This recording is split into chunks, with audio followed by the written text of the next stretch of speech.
कृषि मंत्री प्रोफेसर चंद्र कुमार चौधरी ने कहा, आम जन तक हिमाचल सरकार की कल्याणकारी योजनाओं का लाभ पहुंचे, विकास कार्यों में तीव्रता आए और जन शिकायतों का त्वरित समाधान हो। कृषि मंत्री चौधरी ने शुक्रवार को धर्मशाला में जिला शिकायत निवारण समिति की पहली बैठक की अध्यक्षता करते हुए यह बात कही। उन्होंने कहा कि इस बैठक को आयोजित करने का मकसद लोगों की समस्याओं का त्वरित निदान सुनिश्चित करना है, ताकि लोगों को बार बार कार्यालयों के चक्कर नहीं काटने पड़े। लेकिन अब देखने वाली बात यह होगी कि यह बात धरातल पर कितना कारगर साबित होती है। प्रोफेसर चंद्र कुमार चौधरी ने कहा, लावारिस पशुओं के कारण किसानों को काफी नुकसान झेलना पड़ रहा है। इसलिए इस बात को ध्यान में रखते हुए प्रदेश सरकार अब किसानों के पशुधन की निगरानी के लिए एक पोर्टल तैयार करने पर विचार कर रही है। इससे कोई भी किसान अपने पशुओं को लावारिस नहीं छोड़ सके। इसकी पोर्टल के माध्यम से निगरानी भी सुनिश्चित की जाएगी। कृषि मंत्री ने कहा, पशुपालन के लिए किसानों को प्रोत्साहन राशि का भी प्रावधान किया जाना प्रस्तावित है। खेतों की सुरक्षा के लिए सरकार के माध्यम से भी सब्सिडी पर तारबंदी इत्यादि की व्यवस्था भी की गई है।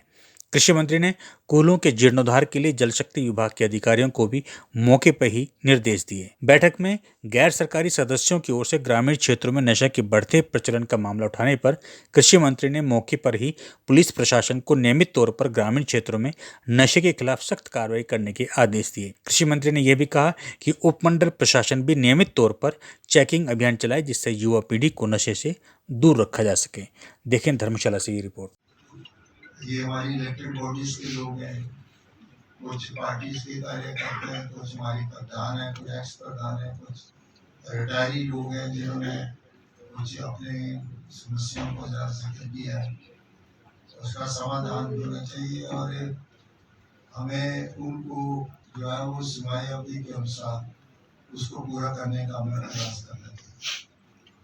तो आज जो हमारी मीटिंग है ये अच्छे वातावरण में हुई है और हमारा एडमिनिस्ट्रेशन के लोगों ने भी जो हमारे एजेंडा आपका आइटम वाइज सर्कुलेट किया था उसका जवाब भी ठीक उन्होंने दिया है और जो कुछ वो नहीं दे सके उसको अगली बार पूरा करने का प्रयास करेंगे। एरिया ये एयरपोर्ट की इसमें आता है, लेकिन मैं आपके ध्यान में लाना चाहूँगा कि ये जो एयरपोर्ट का एरिया है ये उस एरिया से कम 50 मीटर आगे और नीचे जमानाबाद वगैरह के एरिया निकली छी तक के एरिया को सिंचित करती है। और जब 2022 वाला डिजास्टर हुआ था उस समय से ये पुल जो है वो टूटी और जो भारी उससे थोड़ा नाले का शेप ले गई। तो इस लगभग 2.5-3 किलोमीटर के एरिया में अनुसूचित जनजाति और जाति की बस्ती है। कुपहाड़ और जजोली के नाम से उसको जाना जाता है। तो उनको आवागमन का सुविधा कुछ भी नहीं है, कोई रास्ता नहीं है, कोई सड़क नहीं है।